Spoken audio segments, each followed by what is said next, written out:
So ayun, okay, KJX, kamusta tayong lahat? Good evening sa inyong lahat at pag-usapan natin yung Gainers Trade Strategy at kung bakit B2Nix and BitGet yung ginagamit natin sa Gainers Trade Strategy. Okay? So ang Gainers Trade Strategy natin, no, discuss ko muna, paano ba to? Detailed siguro, ito na.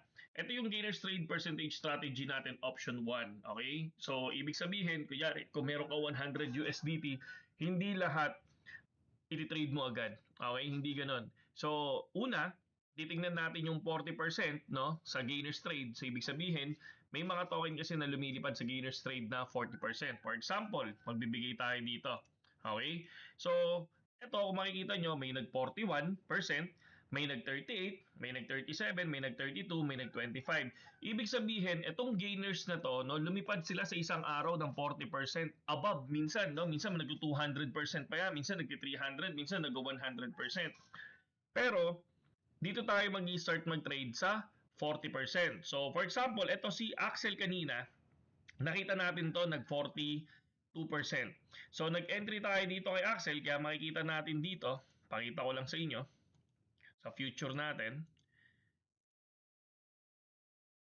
future, so makikita natin dyan, nag-entry tayo dyan. So, ito, positive 29% na tayo kay AXL. Pwede ka na mag-take profit dito. Ganun din kay BitGet, no? Nag-entry din tayo dito ng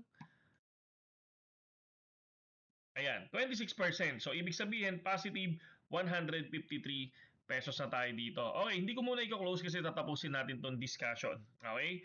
So, meaning, magkano yung in-entry ko? 5 USDT. Okay? Kung meron akong 100 USDT, 5 USDT lang ang in-entry ko sa first entry natin. Ngayon, paano pag nakuha KGX yung cut loss mo dito sa may 40%, dito sa 40% na to? Anong gagawin mo? Hihintayin ko si 60. Okay? Paano pag hindi na pumunta kay EGX sa 60? Okay lang. No, stop. Stop ako magte-trade doon kasi marami namang lumilipad na 40%. 'Di ba? Hindi lang iisang token. Sa Gainers Trade, napakadaming lumilipad diyan. Okay, katulad kahapon, may 4 or 5 lumipad. 'Di ba? Ang daming opportunity. So hindi ko kailangan madaliin yung trade, 'di ba? Paano pag KGX naman pumasok yung 60%? Papasok ulit ako ng 5 USDT. Tapos times 5 leverage din. Okay? So meaning, dito natalo ka ng magkano? 60 pesos. And then dito, sa 60 USDT, minsan dito na nag-i-start yung dump. Okay? Bakit gainers trade strategy? Kasi karaniwan sa gainers, no? Lahat na nagna-number 1 na nagna-number 2, bumabagsak din. After 1 day, after 2 days, bumabagsak din sila. Okay? So makikita niyo yan, mas maganda ang gawin nyo, i-observe nyo lang. Okay? Hintayin nyo itong discussion natin. Okay, paano na naman kapag nakuha kay GX yung cut loss mo? So, ibig sabihin, yung 60% hindi siya nag-dump, lumipad ulit. Cut loss ng 20, another 60 pesos loss ka na naman. So, may 120 ka. Ihintayin ko si 80%. Okay? Pag dumating sa 80%, magpapasok naman ako, mag-aangat ako ng 10 USDT. Again, hindi naubos tong 5 USDT mo ha. Hindi naubos yan. Okay? Ang naubos lang dyan, I think $1. Okay? And then dito, pagdating sa 80%, papasok na ako ng 10 USDT with times 5 leverage din ako. Okay? Target profit ko pa din is 20% pero bahala na kayo. Kasi minsan, itong 80% na to, nagsusuicide dyan pababa. Okay? So, laging short ang entry ko dito. And then ngayon, may tanong ulit. Paano EGX kapag nakuha yung 20% cut loss mo ulit dito? Hihintayin ko si 100. Okay? Hihintayin ko si 100. Ganun ako mag-trade. No? Hindi basta-basta hinahabol yan.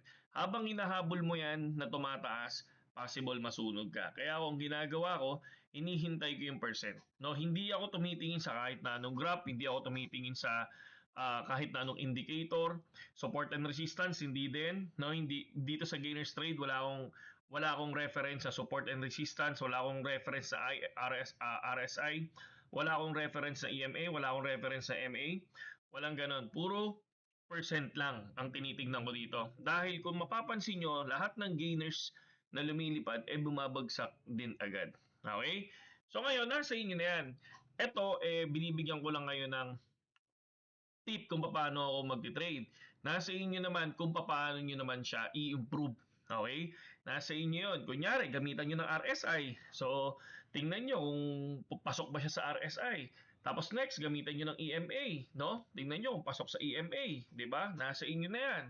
Tapos next, paano pagka KGX nakuha yung 120 ay yung 100 mo, nagkaroon ka ulit ng cut loss, papasok ko sa 120 hanggang sa 200%. Kung mapapansin nyo, hindi ganun kalaki ang magiging loss nyo dyan. Okay? Ngayon, pag dito pa lang nag-dump na yan, halos malaki ang profit niyan minsan. Minsan yung 100% umaabot yan ng 40%. So 100 to 40%. Minsan dito pa lang sa 60, umaabot na yan ng 60 to 60 to 10%, 20%. Minsan may ganun. Pero sabi ko nga, ang target natin lagi ay 20% profit. Okay? So, next, may option 2. Okay? So, option 2 naman natin, pwede kang pumasok ng 60. Wag mo, kunyari, napansin mo na, okay, kapag may 40, laging lumilipad pa to ng 60 eh. Karaniwan, pag may 40, hindi pa to bumabagsak. Sa 60, minsan bumabagsak. Minsan nakikita mo na yan kapag inaaral mo siya. So, doon ka sa option 2. Mag-start ka sa 60. Pero ganun pa din ang USDT mo. 5 USDT, X5 leverage. Pagdating mo sa 80, doon ka magte-10 USDT. Again, tulad ng sinabi ko, yung ipapasok mo lang sa trade mo is yung 10% or 5% ng asset mo. Sample lang yung 100 USDT. Okay, bakit dito kay GX nag-20 ka na? Yes, kasi I think sa 150, magkakaroon na to ng recovery. Laging ganon. Minsan sa 200, nagkakaroon na to ng recovery. Malalim na recovery. Kaya lang, minsan may lumilipad na 300. Paano kay GX na naka-cut loss ka sa lahat ng to? Stop. Okay? So kung mapapansin mo, kung may 100 USDT ka, halos 500 pesos lang yung magiging talo mo dito sa trade na to. Okay? Napaka low risk niya. Okay? So hindi dapat ubusin yan. Okay? Dapat may target loss ka. And then kung natalo ka ngayon sa trade na to, ang gawin mo, kinabukasan ulit. Magpahinga. Okay? So kung naiintindihan, itaas ang kamay, mag-comment. Kung hindi, mag-comment din kayo kung ano yung pwede pang i-improve or kung ano pa yung mga katanungan nyo. Sasagot tayo dito sa video na to. Okay ha? So, ganun lang din yan. Tingnan nyo lang din, no? So, ang inalis lang natin sa option to si 40%. Okay? Sa 60% na tayo pumasok. Okay? So, ngayon, bigyan tayo ng sample. Ito yung naging trade natin sa 40%. So, ang naging trade natin, ayan, meron tayong 25%. So, kapag kaganyan, ang ginagawa na lang, ayan, nag-32% na. So, pwede ka na mag-take profit. Meron ka ng 200 pesos saan? Sa 2 USDT mo. Okay? Yan, pina-flash. Close na natin yan. O, see? 34% profit. Okay? So, pupunta naman tayo ngayon kanino? Kay BitGet. Okay? Kay BitGet naman, ay hindi, kay B2Nix. Kay B2Nix, ilan yung naging profit natin? 39%.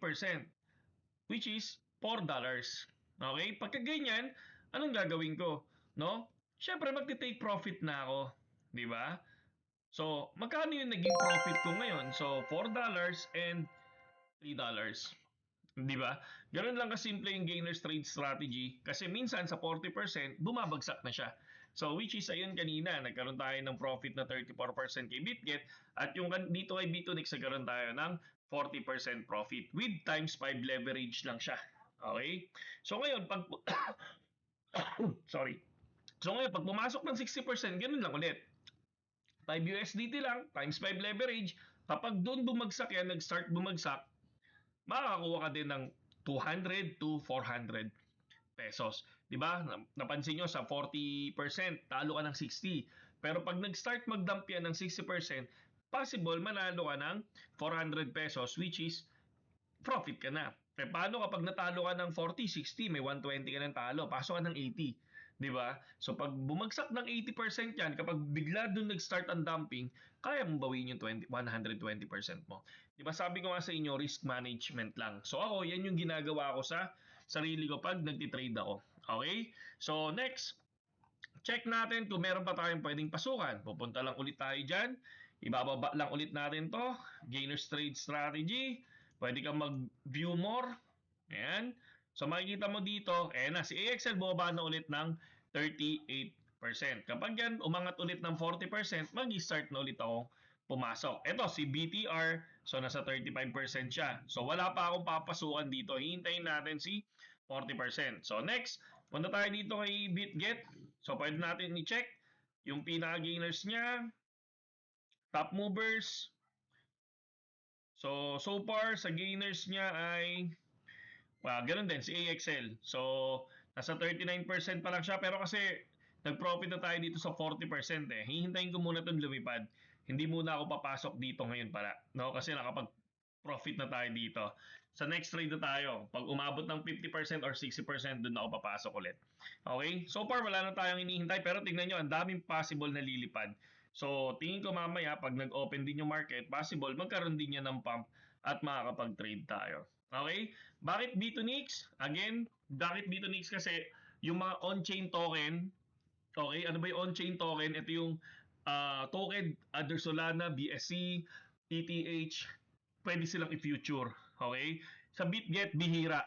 Yung mga on-chain token, bihira yon. Ito yung on-chain token, pakita ko sa inyo. Ito, sa BitGet kasi, bakit din BitGet ang ginagamit ko din minsan? Syempre, kasi sa isang platform lahat nakikita mo na yung market yung galaw ng worldwide no market nandito na. Bakit? Kasi may TradFi, may stocks, may on-chain. So may crypto, on-chain, ito yung mga under ng Solana, BSC, ETH nandiyan diyan. Token Sachi nandiyan diyan din. So yung mga paborito yung mga tawag dito, yung mga gambling coin, yung mga pampan, no, nandiyan din. So stocks, nandirito din ang stocks, di ba? TradFi naman, nandirito ang gold, nandirito ang silver. So sa isang platform, nandiyan na yung mismong hinahanap natin. Kumbaga hindi na tayo pwedeng pumunta sa ibang platform, nandirito na kaagad. Kaya kay B2Nix ako, kasi yung mga on-chain token na nakikita nyo dito, yan, yung mga on-chain na yan, karaniwan pwedeng i-trade sa future. So ibig sabihin, ang lalaki kasi ng percentage ng dipad nila, pwede kang mag-long position, pwede kang mag-short position. Okay? So yun lang AJX, kapag meron kayong tanong, comment nyo lang sa baba, sagutan tayo ngayon sa may YouTube channel natin. Saludo!